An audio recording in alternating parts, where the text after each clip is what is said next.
हिंदुस्तान के इतिहास में गद्दारी को लेकर जो दो लोग सबसे ज्यादा बदनाम हैं, उनके नाम हैं मीर जाफर और जयचंद। कहा जाता है कि अगर इन दोनों ही लोगों ने अपने राजाओं के साथ गद्दारी नहीं की होती तो आज हिंदुस्तान का मुकाम कुछ और होता, हिंदुस्तान का नक्शा ही कुछ और होता। अब राजाओं का जमाना खत्म हो चुका है, लेकिन सियासत में अब भी जयचंदों की कमी नहीं है, बल्कि जयचंदों की भरमार है। ऐसे ही जयचंद के चलते हरियाणा में बीजेपी सिरसा की सीट को बिना लड़े ही हार गई है। इस जयचंद के चलते सिरसा सीट के ऊपर अब बीजेपी का खेल खत्म हो गया है और 10 की 10 सीटें जीतने का दावा कर रही बीजेपी की एक सीट घट गई है। बीजेपी के एक बड़े नेता को हम जयचंद इसलिए कह रहे हैं, हम गद्दार इसलिए कह रहे हैं क्योंकि उनके अहंकार के चलते, उनके द्वेष के चलते, उनकी व्यक्तिगत लड़ाई के चलते बीजेपी ने एक ऐसे नेता को खो दिया है जो पूरे के पूरे सिरसा पार्लियामेंट के चुनाव में गेम चेंजर साबित हो सकता है। हम बात कर रहे हैं पूर्व मंत्री देवेंद्र बबली की। देवेंद्र बबली ने आज कांग्रेस को समर्थन देने का ऐलान कर दिया। देवेंद्र बबली जेजेपी के विधायक हैं, लेकिन वो मुन्नूलाल खट्टर के चलते बीजेपी के साथ में जाने के इच्छुक थे, लेकिन बीजेपी के इस जयचंद ने देवेंद्र बबली की बीजेपी में एंट्री नहीं होने दी, जिसके चलते मजबूरी में देवेंद्र बबली ने कांग्रेस के साथ देने का ऐलान कर दिया।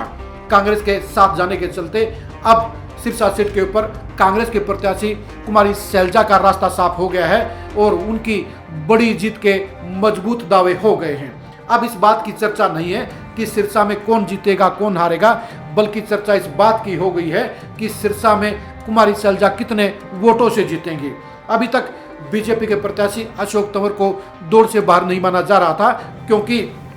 पार्लियामेंट के लोग इस बात का बेसब्री से इंतजार कर रहे थे कि देवेंद्र बबली क्या फैसला लेंगे। देवेंद्र बबली ने अपने हलके के, अपने बूथ के वर्करों से लेकर अपनी मैनेजमेंट की कमेटी और अपने कोर ग्रुप के साथ में मतदान कराकर इस बात के बारे में पूछा था कि उन्हें क्या करना चाहिए। उनके समर्थक भी जेजेपी की बजाय कुछ और फैसला लेने के लिए कह रहे थे। उनके समर्थकों ने मतदान के जरिए 74% की संख्या के साथ फैसला लेने का अधिकार देवेंद्र बबली को दे दिया। देवेंद्र बबली मन से मुन्नूलाल खट्टर के साथ बीजेपी में आना चाहते थे,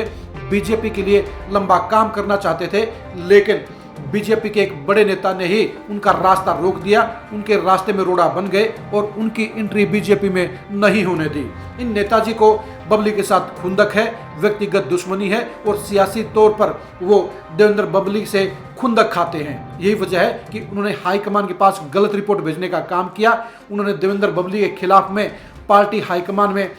गलत खराब माहौल बनाने का काम किया और यही वजह है कि खट्टर साहब की इच्छा के बावजूद देवेंद्र बबली को बीजेपी में एंट्री नहीं मिली और लगभग 2 महीने तक इंतजार करने के बाद अब देवेंद्र बबली को फाइनल फैसला लेना पड़ गया और ये फाइनल फैसला कांग्रेस के समर्थन का था और ये कांग्रेस के समर्थन का फैसला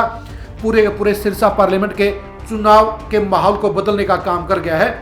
अब आपको बता दें कि देवेंद्र बबली के इस फैसले के चलते फतेहाबाद रीजन की 4 विधानसभा सीटों यानी नरवाना, टोहाना, रतिया और फतेहाबाद में अब कुमारी सैलजा बम्पर लीड के साथ आगे बढ़ेंगी। ये भी कह सकते हैं कि 2.25 लाख से लेकर 2 लाख वोटों तक सिरसा की इस 4 सीटों की बेल्ट में कुमारी सैलजा लीड ले सकती हैं और पूरे सिरसा के अंदर कुमारी सैलजा लगभग 3 लाख वोटों से ज्यादा जीत सकती हैं। सिर्फ एलनाबाद की विधानसभा सीट ऐसी है जहां पर बीजेपी के नए नेता कप्तान मीनू बेनीवाल के बलबूते पर कुमारी सैलजा को कांटे की टक्कर में फंसना पड़ रहा है और वहां पर हार जीत का या लीड का फैसला महज 5 से 7 हजार वोटों का दोनों ही पार्टियों के पक्ष में हो सकता है। लेकिन बाकी की 8 सीटों के ऊपर अब कुमारी सैलजा के लिए कोई परेशानी नहीं है, कोई रुकावट नहीं है और हर विधानसभा सीट के ऊपर वो 20 से लेकर 80 हजार तक की लीड लेती हुई दिख रही हैं। खास बात यह भी है कि देवेंद्र बबली के इन कट्टर विरोधी के खुद के विधानसभा क्षेत्र के अंदर कुमारी सैलजा लगभग 1.25 लाख वोट लेंगी और वहां से लगभग 80 हजार की लीड लेकर वो अपनी जीत के ऊपर बड़ी मोहर लगाने का काम करेंगी। इन नेताजी के पास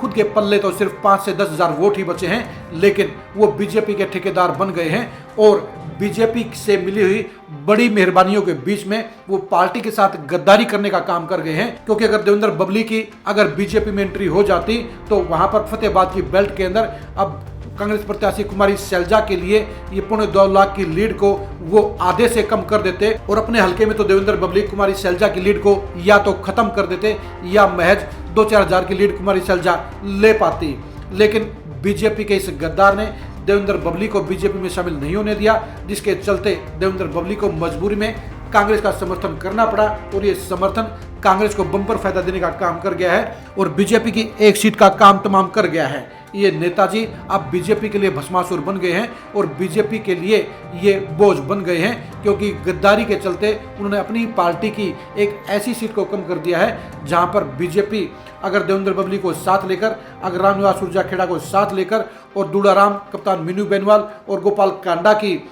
कंबाइंड ताकत के बलबूते पर वो कांटे की टक्कर दे सकती थी, वो सीट जीत भी सकती थी। लेकिन बीजेपी के इस गद्दार ने अपनी ही पार्टी का बंटाधार कर दिया है, सत्यानाश कर दिया है, जिसके चलते सिरसा सीट के ऊपर अब बीजेपी की कहानी खत्म हो गई है और कांग्रेस प्रत्याशी कुमारी शैलजा की बड़ी जीत का रास्ता साफ हो गया है। सिरसा सीट पर कुमारी शैलजा के जीत के मार्जिन को जानने के लिए आप खरी खरी न्यूज़ के साथ बने रहिए। सिरसा सीट पर अशोक तंवर के अंजाम को जानने के लिए भी आप खरी खरी न्यूज़ के साथ बने रहिए। बीजेपी के इस जयचंद की कारस्तानी की अंदर की खबर को जानने के लिए भी आप खरी खरी न्यूज़ के साथ बने रहिए। आप हमारे फेसबुक पेज को फॉलो कीजिए, आप हमारे यूट्यूब चैनल को सब्सक्राइब कीजिए। नमस्कार।